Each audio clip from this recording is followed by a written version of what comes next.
Hola, bienvenidos a nuestra presentación. Yo soy Francisco Antonio Ojeda Aguilar. De la materia de circuitos eléctricos vamos a exponer de los transformadores. Ahora hablaremos sobre qué es un transformador. Es un dispositivo eléctrico estático que mediante el principio de inducción electromagnética vista en clase transfiere energía eléctrica de un circuito a otro, cambiando los valores de voltaje y corriente, pero manteniendo la potencia idealmente. Y la frecuencia siendo su función principal, siendo elevar o reducir el voltaje de manera eficiente. Ahora hablaremos sobre quién inventó el transformador. Pues realmente no hay una respuesta o un nombre al que podamos apuntar, sino a varios, porque el transformador es el resultado de una serie de descubrimientos científicos a lo largo del siglo XIX, siendo las mayores influencias de este los siguientes. Pues para empezar, un hombre que es muy bien reconocido en lo que es la electrónica, Michael Faraday. En 1831, su descubrimiento fue la inducción electromagnética, también llamado el aro de Faraday.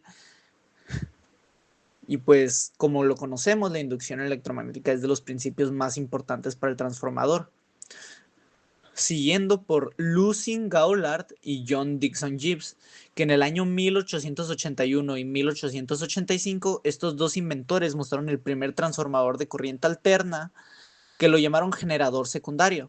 Su diseño era bastante ineficiente ya que tenía un núcleo abierto, pero demostró un concepto a gran escala. Siguiendo con William Stanley, que en 1885 mejoró el diseño de Gaulard y Gibbs. Stanley trabajaba para George Westinghouse, construyendo el primer transformador práctico y eficiente de núcleo cerrado, e instaló el primer sistema de distribución de corriente alterna en Great Barrington, en Massachusetts. Usando estos transformadores, se consideró el nacimiento del comercio de los transformadores al público. Siguiendo en 1889 con Bomikhal Dolivio Drobowski, que era un ingeniero ruso-alemán trabajando para la compañía AEG, desarrolló el primer transformador trifásico, que es crucial para los sistemas de potencia moderno, ya que da una eficiencia mucho mejor usando los principios de los motores trifásicos. En resumen, ¿quién descubrió el transformador entonces? Como ya lo dijimos, fueron un montón de inventos durante el siglo XIX, comenzando con Faraday, que descubrió la inducción electromagnética, que fue pues el principio. Gaulard y Gibbs hicieron el primer diseño y Stanley lo perfeccionó para su uso comercial. De eso siguió la guerra de las corrientes entre Thomas Edison, que promovía la corriente continua, y George Westinghouse con la corriente alterna de Nikola Tesla, donde el transformador demostró ser mucho más eficaz, con su valor indispensable y permitiendo que la corriente alterna se impusiera. Pero ahora, ¿cuál fue la necesidad de que se inventara los transformadores, que se empezara a usar la corriente alterna? ¿Cuál fue el contexto? Pues a finales del siglo XIX, la electricidad se comenzó a usar para iluminar. Se dejaron de usar velas y se empezó a cambiar por la electricidad. El gran problema era la distancia. La corriente continua de Edison no podía viajar lejos sin perder mucha energía por el calor en los cables, y ocupábamos una solución a esto. La solución fue la corriente alterna, pero se necesitaban varias cosas antes de. Uno, siendo elevar el voltaje para la transmisión a larga distancia. A voltaje alto, la corriente es baja y las pérdidas por calor se reducen drásticamente. Dos, se ocupaba reducir el voltaje de forma segura para su uso en hogares y fábricas. El transformador fue la pieza clave que resolvió estos dos problemas de forma elegante y eficiente, logrando llevar electricidad a varias casas y fábricas de varios lugares, empezando pues comercialmente, como dijimos hace rato, en Massachusetts. Bueno, ahora hablaremos sobre las partes del transformador, qué contiene, sus partes principales y más adelante cómo funciona cada parte. Ahora, empezaremos con el núcleo magnético. ¿Qué es el núcleo magnético? Es el esqueleto, la columna vertebral del transformador. No es un bloque macizo, sino que está construido por muchas láminas finas de acero al silicio, aisladas entre sí con una capa de barniz. ¿Y por qué láminas? Porque así podemos reducir las corrientes parásicas o de Foucault en un núcleo macizo. El campo magnético variable induce corrientes circulares que lo calientan desperdiciando energías. Al laminarlo se interrumpe el camino de estas corrientes, minimizando las pérdidas. Su función es proporcionar un camino de alta permeabilidad magnética con baja reluctancia, para que el flujo magnético generado por el primario pase de manera más eficiente a través del secundario. Actúa como el puente que transfiere la energía de una bobina a otra sin movimiento físico. Ahora, la forma. Típicamente tiene forma de núcleo, de ahí el nombre, donde las bobinas se enrollan alrededor de las columnas vertebrales, o de corazón, donde las bobinas rodean la columna central. Sí, vayamos al siguiente. Ahora hablaremos de los devanados o bobinas. Hay dos tipos de devanado, el devanado primario y secundario. Empezaremos con el primario, explicando primero qué son.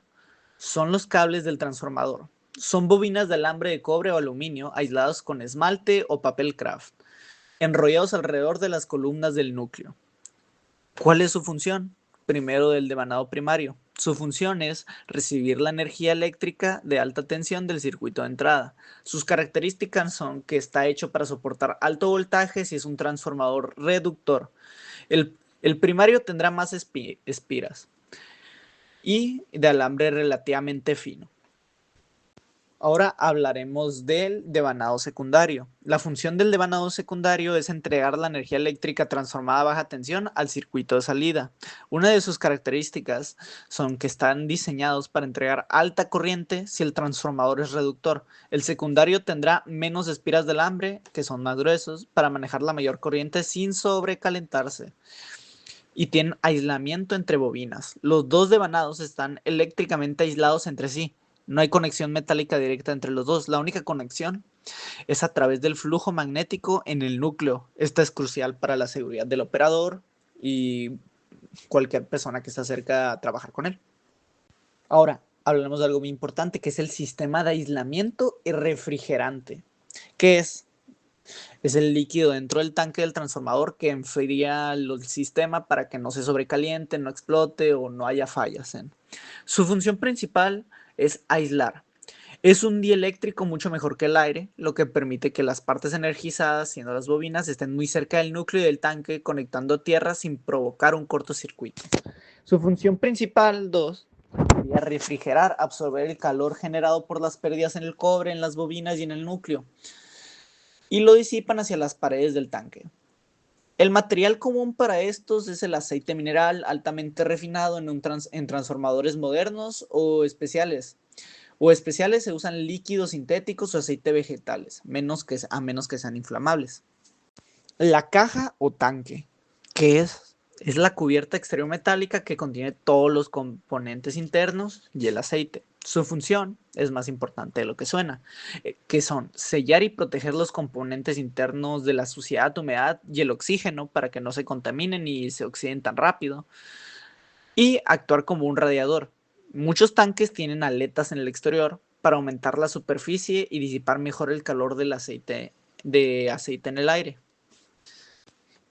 Y ya como último componente serían los componentes adicionales, siendo las tapas, los bucholes, etc. Hablando de, para empezar, conservadores que están en el tanque de expansión, que es un tanque auxiliar encima del principal que permite que el aceite se expanda y contraiga con los cambios de temperatura sin que entre el aire húmedo. El relé de Buchholz, un dispositivo de seguridad crucial colocado en la tubería entre el tanque principal y el conservador, detecta fallas internas graves. Si se produce un arco eléctrico interno, genera gases que burbujean y accionan una alarma o disparan el transformador. Muy importante para la seguridad. Válvulas de respiración desecante. Permite respirar al transformador, pero contiene un material como gel de sílice que absorbe la humedad del aire que entra, evitando que condense dentro del aceite. Y el nivel de aceite, que es un visor para comprobar el nivel del aceite y comprobar si es suficiente, mucho, poco o si se necesita rellenar.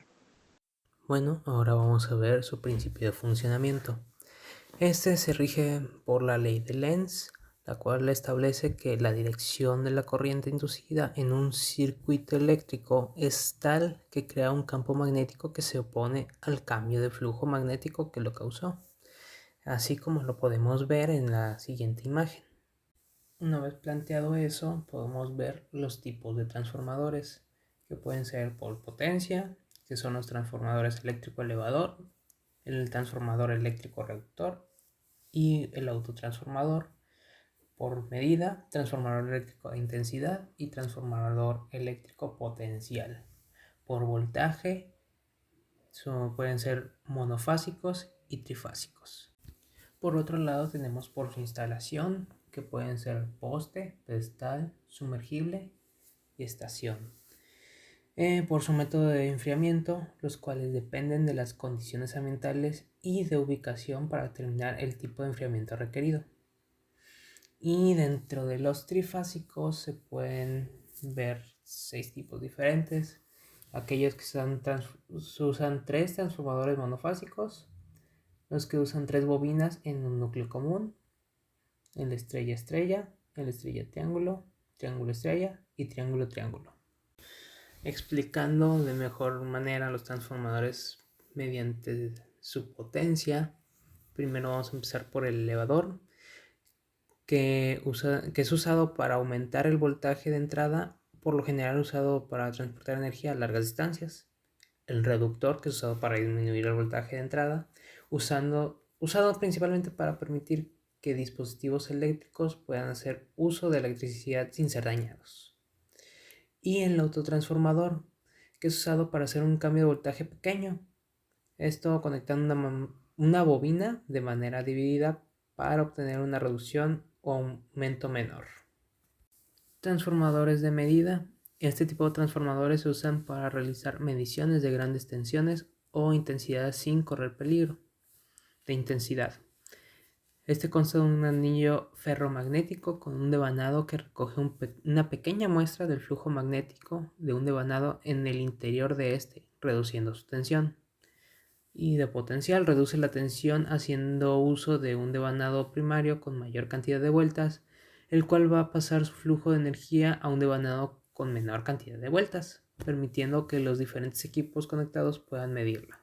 Transformadores por su instalación. Existen los tipo postes, que son un tipo de transformador eléctrico que está diseñado principalmente para montarse encima de un poste de servicios públicos. El transformador pedestal, que se instala a nivel de suelo dentro de una carcasa metálica resistente. Esto para distribuir energía en zonas urbanas y residenciales. El tipo de estación, este es un equipo robusto que se usa para subestaciones que transforman los niveles de voltaje para el transporte y distribución de energía eléctrica. El sumergible, que su nombre lo dice, este permite que el transformador se vea parcialmente sumergido en un líquido dieléctrico como aceite dentro de un tanque y que esté herméticamente sellado. ¿Cuándo usar un transformador monofásico y cuándo un trifásico? Los monofásicos son usados para cargas de baja potencia, de un uso doméstico y tiene una bobina de entrada y una de salida. Mientras que los trifásicos son usados para cargas de alta potencia, por lo general de uso industrial, y usa 3 bobinas primarias y 3 secundarias para mayor estabilidad. Ahora vamos a mencionar las fórmulas de los transformadores. Esto para entender su comportamiento al momento de estar funcionando. En los transformadores monofásicos nos menciona que tiene una relación de transformación, la cual está dada por el número de vueltas del devanado primario sobre el número de vueltas del devanado secundario, que también va a ser igual a la tensión del devanado primario sobre la tensión del devanado secundario, o también que la intensidad de corriente del devanado secundario va a dividirse sobre la intensidad de corriente del devanado primario para obtener la misma relación de transformación. Ahora vamos a mencionar las fórmulas generales que se usan en transformadores trifásicos, las cuales son bastantes por las implicaciones que conllevan. Primero, la potencia aparente trifásica, que está dada por la raíz de 3 por el voltaje de línea por la intensidad de corriente de línea. Ahora la relación de transformación, la cual viene siendo dada por el voltaje del embobinado primario sobre el voltaje del embobinado secundario. O también puede calcularse por el número de espiras del del embobinado primario sobre el número de espiras del embobinado secundario. Las tensiones fase de línea tipo estrella, donde el voltaje de línea viene dado por la raíz de 3 del voltaje de la fase. Mientras que las tensiones de fase línea de tipo triángulo, el voltaje de línea va a ser igual al voltaje de fase. Para calcular las corrientes de estrella va a ser de manera muy sencilla, la corriente de línea va a ser igual a la corriente de fase, mientras que en los tipo triángulos la corriente de línea va a ser igual a la raíz de 3 por corriente de fase. Para calcular corrientes nominales del transformador hacemos una división donde se divide la potencia aparente trifásica sobre raíz de 3 por el voltaje de línea. Para obtener impedancias referidas ponemos la siguiente fórmula donde la impedancia referida de un lado va a ser igual a la relación de transformación al cuadrado por la impedancia del segundo lado. Mientras que para calcular la corriente de cortocircuito dividimos la corriente nominal del transformador sobre la impedancia porcentual sobre 100. Para calcular la regulación de voltaje porcentual se divide la resta del voltaje sin carga menos el voltaje a plena carga sobre el voltaje a plena carga. Esto multiplicado por 100. Mientras que para la eficiencia se divide la potencia de salida sobre la suma de la potencia de salida, la potencia de su núcleo y la potencia de los devanados, que en este caso por lo general es cobre.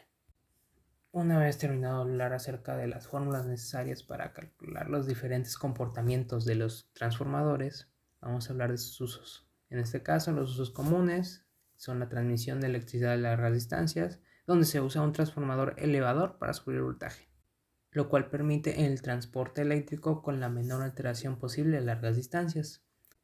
Se usa también para el aislamiento eléctrico usando un transformador reductor para evitar que una gran cantidad de voltaje pase por diferentes equipos o dispositivos, permitiendo su correcto funcionamiento sin dañarlos. Y la distribución local y uso doméstico industrial.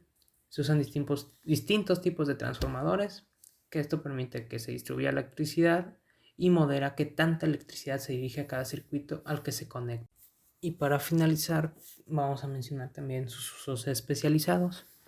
El consumo eléctrico y fuentes de alimentación, donde adapta el voltaje que recibe en distintos dispositivos. Audio y sistemas de sonido, donde adaptan impedancias mejorando la calidad de sonido. Medición, como se mencionó antes, permite la toma de mediciones de voltaje y corriente de manera segura. Soldadura eléctrica proporciona una corriente muy alta a un bajo voltaje, permitiendo así que se realice la soldadura. Y aislamiento de señales en comunicaciones y redes, lo que protege a los equipos de picos de voltaje y filtran el ruido de señales, aislando y acoplando la señal entre el dispositivo y el cable de red. Eso es todo por nuestra parte. Muchas gracias por su atención.